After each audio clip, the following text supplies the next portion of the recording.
రాబోయేటువంటి రోజుల్లో ఇంట్లో గెలవకుండా ప్రపంచం అంతా ఏది గెలిచినా మనకు అంత పేరు రాదు, మనకు తృప్తి ఉండదు. కాబట్టి తెలంగాణలో బీజేపీ బలోపేతం చేయడము, వచ్చేటువంటి అవకాశాలను సృష్టించడం, వినియోగించడం, ఇది నా ప్రాధాన్యత. గతంలో ఎప్పుడు లేని విధంగా మురళీధర్ రావు పేరు మాత్రం ఫస్ట్ టైం మల్కాజ్గిరి నుంచి పార్లమెంట్కి పోటీ చేస్తారని చాలా బలంగా వినిపిస్తున్న పరిస్థితి. సో మురళీధర్ రావు గారు సీరియస్గా ఉన్నారా ఆ విషయంలో? నేను పోటీ చేయాలనేటువంటి విషయంలో చాలా స్పష్టంగా, అంటే 2014లో కరీంనగర్లో పోటీ చేయాలని కొంత ప్రయత్నం చేసి పనిచేశా. అనేక కారణాల వల్ల అప్పుడు పోటీ చేయలేకపోయినా. 2019లో నాకు ఉండేటువంటి అనేక బాధ్యతలలో రాజస్థాన్లో నేను ఇన్ఛార్జు, కర్ణాటక ఇన్ఛార్జు, మనం ప్రభుత్వాలు లేవు కాబట్టి ఎక్కువ సీట్లు రావాలా అనే ఉద్దేశంతో సమయం ఇవ్వలేకపోవడం కారణంగా నేను ఇక్కడ పోటీ చేయలేకపోయే సమయానికి. కానీ నేను ఇంతకుముందే చెప్పా, తెలంగాణలో మార్పు రానంత వరకు మనకు తృప్తి ఉండదు, మనల్ని కూడా అంగీకరించరు. ప్రపంచమంతా నువ్వు ఎంత ఉద్ధరించు, మనల్ని అంగీకరించరు. కాబట్టి నేను ఈసారి పోటీ చేస్తాను అనేటువంటి విషయం జాతీయ నాయకత్వానికి, జాతీయ అధ్యక్షునికి గత 4 సంవత్సరాల క్రితం చెప్పి, అప్పటి నుంచి నేను ఇక్కడ కొంత పని చేయడం, రెగ్యులర్గా టైం ఇవ్వడం, దాని కారణంగా ఈ చర్చ నడుస్తుంది. ఖచ్చితంగా నేను పోటీ చేయాలనే ఉద్దేశంతో ఉన్నా. మిలియన్ ఐడియాస్ ఫర్ మల్కాజ్గిరి అనే దాంతో మీరు ముందుకు వస్తున్న పరిస్థితి ఏంటి? మల్కాజ్గిరి గురించి మీకున్న అవగాహన ఏంటి? మల్కాజ్గిరి కాన్స్టిట్యున్సీని బట్టి ఆ కాన్స్టిట్యున్సీ యొక్క భవిష్యత్తు ఏ రకంగా మీరు ఊహించుకుంటున్నారు అని అంటే, ఇప్పుడు తెలంగాణలో కనుక మనం గమనిస్తే మల్కాజ్గిరి నియోజకవర్గాన్ని మీరు విశ్లేషిస్తే మోస్ట్ హ్యాపెనింగ్ కాన్స్టిట్యున్సీ ఏదన్నా కావాలనుకుంటే దట్ ఈజ్ మల్కాజ్గిరి. రెండవది, దేశంలో అతిపెద్ద నియోజకవర్గం మల్కాజ్గిరి. ఉదాహరణకు 3.4 అంటే 3.5 కోట్ల ఓటర్లు తెలంగాణలో ఉంటే 34 లక్షల మంది మల్కాజ్గిరి. అంటే 10% ఆఫ్ ఓటర్స్, ప్రతి 100లో 10 మంది ఓటర్లు మల్కాజ్గిరి తెలంగాణ. చాలా పెద్ద సవాల్ కూడా మీకు. కాబట్టి ఇది రాబోయేటువంటి రోజుల్లో మీరు కనుక చూస్తే పారిశ్రామికంగా కానీ, లేకపోతే ఐటీ సెక్టర్ కానీ, లేకపోతే ఇంకేది తీసుకున్నా అన్నీ కూడా తెలంగాణకు సంబంధించినటువంటి ప్రాధాన్యత ఉండేటువంటి కేంద్రాలు ఏవైతున్నాయో అవి మల్కాజ్గిరిలో ఉన్నాయి. అయిన తర్వాత ఇంకోటి, హైదరాబాద్కు వెనకటి నుంచి కూడా ఒక పేరు ఉంది ఏంటంటే it is a cosmopolitan character అని. 100 సంవత్సరాల నుంచి కూడా ఈ పేరు ఉంది. కాబట్టి అనేక ప్రాంతాల వాళ్ళు, ఇప్పుడు పర్ల్స్ బిజినెస్ ఇక్కడ హైదరాబాద్లో ఉండింది, ఎక్కడెక్కడి నుంచో వచ్చిండ్రు. అదేవిధంగా అనేక దశాబ్దాల క్రితం కూడా హైదరాబాద్కు ఒక క్యారెక్టర్ ఉంది. ఆ తర్వాత ఈసీఐఎల్ కారణంగా, ఐడిపిఎల్ కారణంగా, లేకపోతే ఫిలిం ఇండస్ట్రీ కారణంగా, ఐటీ సెక్టర్ కారణంగా హైదరాబాద్ క్యారెక్టర్ ఏదైతుందో గ్లోబల్ సిటీగా మారింది మనం గమనిస్తే. అయితే వీటన్నిటిని దృష్టిలో పెట్టుకుంటే ఈరోజు మల్కాజ్గిరిలో భారతదేశానికి సంబంధించినటువంటి ఏ భాష అయినా, ఏ ప్రాంతమైనా, ఏ కులమైనా, ఏ మతమైనా అన్నిటికి సంబంధించినటువంటి వాళ్ళు గణనీయమైన సంఖ్యలో ఓటర్లుగా ఉండేటువంటి నియోజకవర్గం ఏదైనా ఉంటే అది మల్కాజ్గిరి. కాబట్టి Malkajgiri represents India. Malkajgiri represents Andhra and Telangana.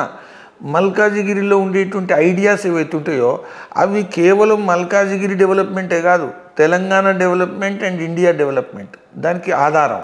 కాబట్టి మల్కాజ్గిరి ఏదైతుందో మిలియన్ ఐడియాస్ ఫర్ మల్కాజ్గిరి అనేటువంటి విషయంలో, అంటే ప్రజల భాగస్వామ్యంతో, ప్రజల ఆలోచనలతో మాత్రమే అభివృద్ధి విషయంలో మనం తెలుసుకోవాలా అనే ఉద్దేశంతో ఈ క్యాంపెయిన్ ప్రారంభమైంది. మురళీధర్ రావు గారికి సంస్థాగతమైన ఇలాంటి ఐడియాస్ కానీ ఇవి చాలా ఎక్కువగా ఉన్నాయి. ప్రత్యక్ష రాజకీయాల్లో మురళీధర్ రావు గారు ఎప్పుడు కనిపించలేదు, ప్రజా సమస్యల మీద అయితే ఎక్కువగా పోరాడినట్టయితే కనపడలేదు. ఆర్గనైజేషన్గా బీజేపీని బలోపేతం చేసే విషయంలో you are a successful person. But ఎప్పుడైతే ప్రజల సమస్యల గురించి కొట్లాడే విషయంలో ప్రత్యక్ష రాజకీయాలు కావచ్చు, లైమ్ లైట్ పాలిటిక్స్లో మురళీధర్ రావు గారు అంతగా కనిపించలేదు. సో కేవలం ఆర్గనైజేషన్కి సంబంధించిన ఎక్స్పీరియన్సే మీకు టికెట్కి ఇవ్వాలనేది అది ఒకటే ప్లైకార్డా, లేదు ఇంకేమైనా మల్కాజ్గిరి గురించే కావచ్చు, లేకుంటే ప్రజా సమస్యలు ఏవైనా కావచ్చు, ఇవన్నిటి మీద పోరాడినటువంటి అవగాహన మురళీధర్ రావు గారికి ఏముంది అని అంటే ఏం చెప్తారు? అసలు వాస్తవంగా ఇది తప్పు.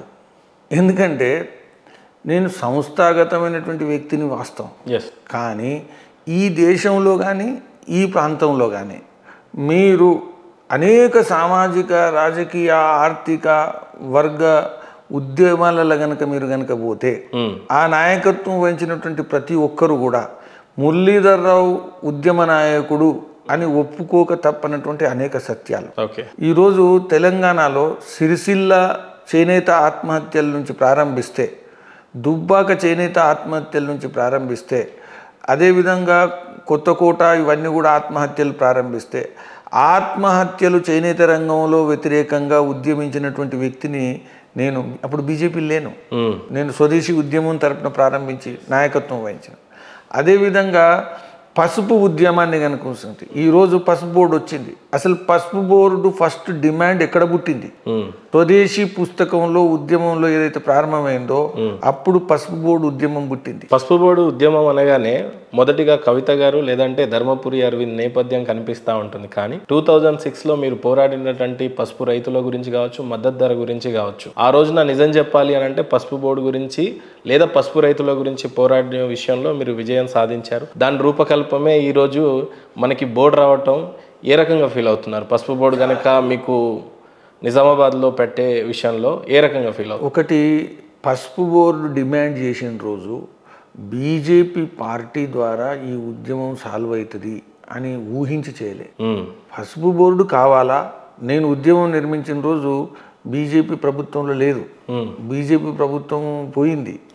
అయితే ఆ తర్వాత బీజేపీ ప్రభుత్వం వస్తుంది అని కూడా ఆ టైంలో అనుకోలేదు. అటువంటిది నరేంద్ర మోదీ గారి నాయకత్వంలో పసుపు బోర్డు నిర్మాణం కావడం, సమస్య పరిష్కారం పట్ల తృప్తితో పాటు భారతీయ జనతా పార్టీ నాయకుని ద్వారా ఈ పని కావడం ఏదైతుందో చారిత్రాత్మకమైన విషయం. కాబట్టి ఉద్యమాన్ని నిర్మించినటువంటి వ్యక్తిగా ఇంతకన్నా ఆనందం అనేది లైఫ్లో ఉండదు. అయిన తర్వాత అందులో నేను రైతు బిడ్డను కాబట్టి రైతు బిడ్డగా రైతులకు సంబంధించినటువంటి ఉద్యమానికి నేను నాయకత్వం వహించిన తర్వాత అంటే ఒక దశాబ్దం ఉద్యమం జరిగింది. కాబట్టి ఈ ఉద్యమంలో ఈరోజు కావడం చాలా సంతోషం. అదేవిధంగా చేనేత విషయం, అదేవిధంగా ఈ దేశంలో మత్స్యకారుల విషయంలో ఉద్యమించింది నేను, రైతాంగం విషయంలో ఉద్యమించింది నేను, గల్ఫ్ విక్టిమ్స్ కోసం అనేక ఉద్యమాలు చేసింది ఇక్కడ తెలంగాణలో నేను.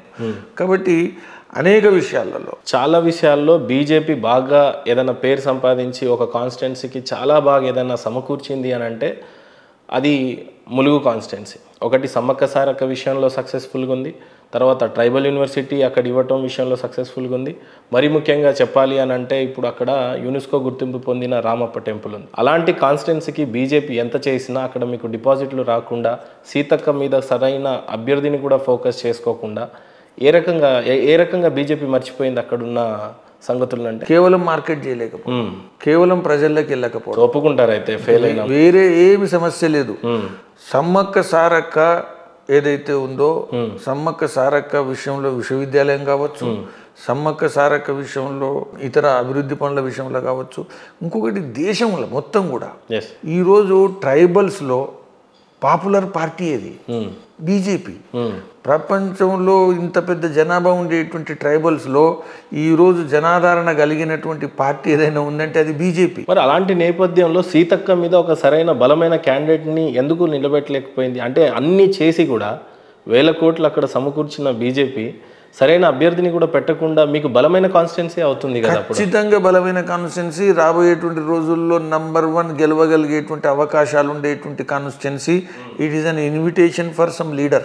ఓకే. కాబట్టి రాబోయేటువంటి రోజుల్లో ట్రైబల్ పాపులేషన్లో ఈరోజు మహారాష్ట్రలో మేము పాపులర్ ఉన్నాం, మధ్యప్రదేశ్ మేము పాపులర్, ఛత్తీస్గఢ్ మేము పాపులర్, చుట్టుపక్కల ఉండేటువంటి మొత్తంలో కూడా. కాబట్టి దీన్ని అనుకూలంగా మార్చుకోవడం కోసం బీజేపీ కొద్దిగా ప్రయత్నం చేయాలంతే. ఖచ్చితంగా ఈ రాష్ట్రంలో రాబోయేటువంటి రోజుల్లో ట్రైబల్ సీట్లో బీజేపీ డంకా బజాయిస్తుంది, ఖచ్చితంగా గెలుస్తుంది. ఈరోజు మీరు గమనిస్తే ఆదిలాబాద్ పార్లమెంట్ సీట్లో మేము ఎక్కువ గెలిచినాం, 4 సీట్లు గెలిచినాం. ఈ 4 సీట్లు గెలిచినాం అంటే ట్రైబల్ యొక్క సపోర్ట్ లేకుంటే ఎట్లా గెలుస్తాం? ట్రైబల్ సపోర్ట్ ఉంది. అయితే ఎంతైతే మేము దాన్ని ములుగులో తీసుకోవాలో ఇంకొద్దిగా ముందుకు పోవాల్సిన అవసరం ఉంది. ఖచ్చితంగా ములుగులో రాబోయేటువంటి రోజుల్లో మీరు కాంగ్రెస్ను ఓడించేటువంటి పార్టీ కేవలం బీజేపీనే.